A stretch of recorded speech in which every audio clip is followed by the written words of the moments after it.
Assalamualaikum warahmatullahi wabarakatuh. Wassalamu ala man ittaba'al huda. Alhamdulillah rabbil alamin wa bihi nasta'in. Wassalatu wassalamu ala sayyidina Muhammadin asyrafil anbiya'i wal mursalin wa ala alihi wa sahbihi ajma'in. Yang berhormat Ketua, ahli yang berhormat seluruh pegawai kerajaan dan para tetamu, ada 3 perkara besar yang menjadi rukun terpenting kepada belanjawan negara. Yang pertama, sumber keuangan, yang kedua, pengurusan, dan ketiga, sasaran. Kejayaan belanjawan sangat bergantung kepada ketiga perkara ini. Sebarang kelemahan atau kekurangan atau kecacatan menjadikannya gagal mencapai matlamat yang memberi kesejahteraan kepada rakyat, kemajuan negara dalam arti kata yang sebenarnya. Walaupun berapa banyaknya peruntukan keuangan dan apapun slogan yang dicipta dan indahnya kata-kata yang diucap, kerana tanpa menyempurnakan rukun-rukun tersebut pasti menemui kegagalan. Kesemua rukun ini hendaklah dilaksanakan dengan adil dan bijak, secara ma'ruf dan mencegah kemungkaran, menunaikan amanah perintah Allah dengan betul dan ikhlas. Allah menjanjikan keberkatan. Firman Allah Ta'ala, walau anna ahlal qura amanu wattaqaw lafatahna alaihim barakatim minas samai wal ard walakin kadzabu fa akhadnahum bima kanu yaksibun.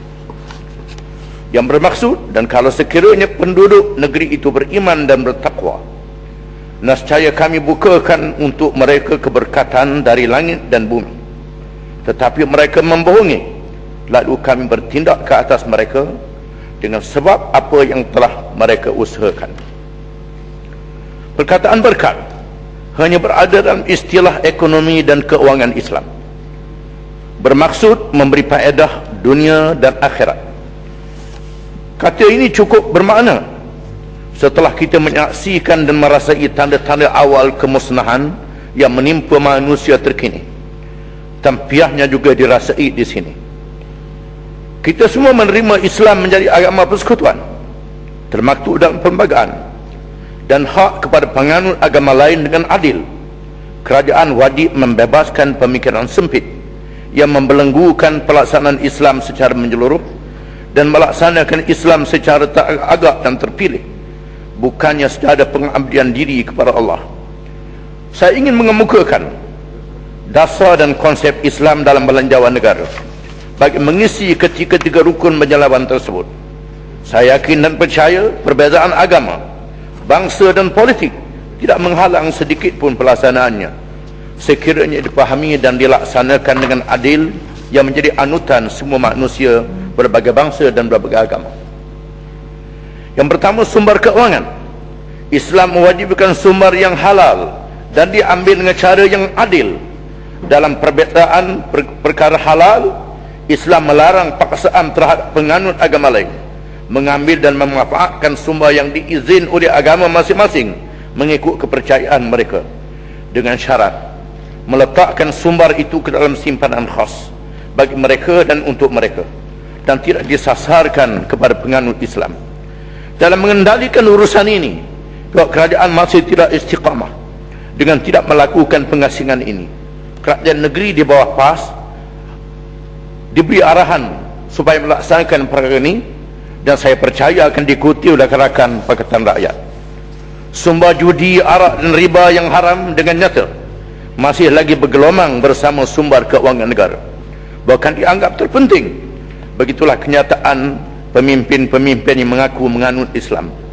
Walaupun Allah menegaskan dengan amaran yang keras, dan tidak ada dalam sejarah dunia yang maju dengan duit judi, arak dan riba. Apa yang berlaku ialah keruntuhan negara dengan sebab judi, arak dan riba. Pelaksanaan judi di bawah kuasa Kementerian Keuangan, kerajaan pusat bukannya kerajaan negeri. Sangat malang Dan memalukan apabila kita adalah negara yang mempunyai pusat judi yang terbesar di rantau ini dan bertaraf antara bangsa. Kegiatannya sentiasa bertambah dengan keizinan kerajaan di atas nama kawalan. Banyak amaran Allah terhadap haramnya judi. Apa yang diharamkan wajib membawa mudarat dan penyakit. Kalau ada manfaatnya terlalu sedikit dan tidak boleh menampung bencana daripada penyakitnya. Firman Allah Ta'ala, yas'alunaka 'anil khamri wal maisir qul fihima ithmun kabirun wa manafi'u lin-nas wa ithmuhuma akbaru min naf'ihima. Mereka bertanyakanmu berkenaan arak dan judi, katakan kepada mereka, pada keduanya dosa yang besar dan ada beberapa manfaat kepada manusia, namun dosa kedua-duanya lebih besar daripada beberapa manfaat yang dihasilkan. Seluruh penyelidikan kemasyarakatan, sama ada Islam atau bukan Islam, mengakui hakikat ini, bahawa sebarang bentuk judi menyebabkan gejala negatif yang merugikan lebih besar daripada hasil keuangan. Di antara hasil keuangan negara ialah perusahaan arak dan judi yang dibangunkan lebih besar dari zaman penjajah. Sumber keuangan negara masih dalam pergantungan dengan hutang yang melandaskan riba dan amalan yang melandaskan riba. Di atas sebab kemusnahan, di antara sebab kemusnahan parah yang menimpa sistem liberal kapitalisme yang dijulang oleh kuasa besar barat ialah riba. Allah Subhanahu wa taala mengharamkan riba dengan sekeras-kerasnya dengan amaran dunia dan akhirat. Sudah pasti riba sebenarnya penyakit bara ekonomi, khususnya aspek keuangan. Allah memberi amaran, yamhaqullahu riba wa yurbis sadaqat wallahu la yuhibbu kulla kafarin athim.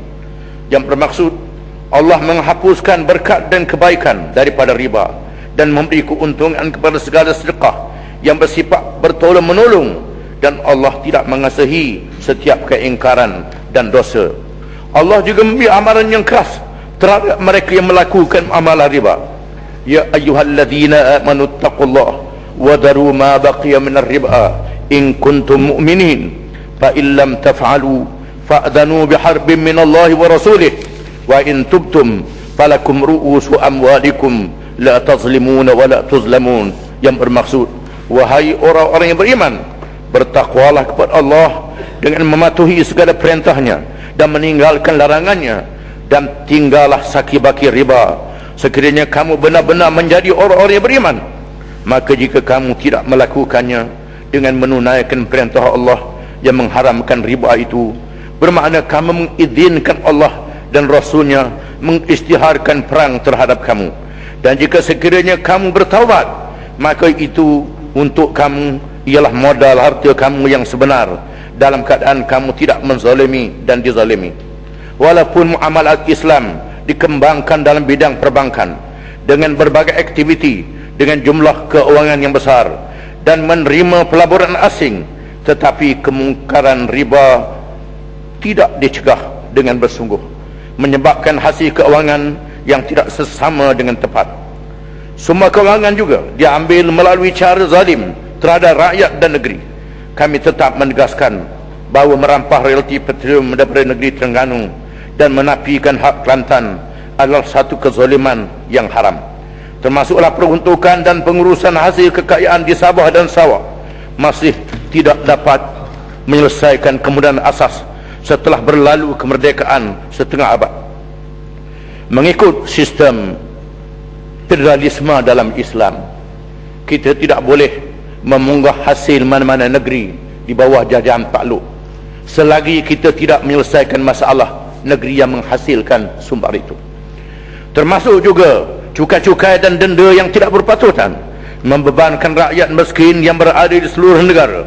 Bayaran yang diwajibkan kepada rakyat lebih besar daripada yang wajib dilakukan oleh kerajaan, tetapi tidak dilaksanakan dengan sempurna, seperti rawatan, pendidikan dan kemudahan asas.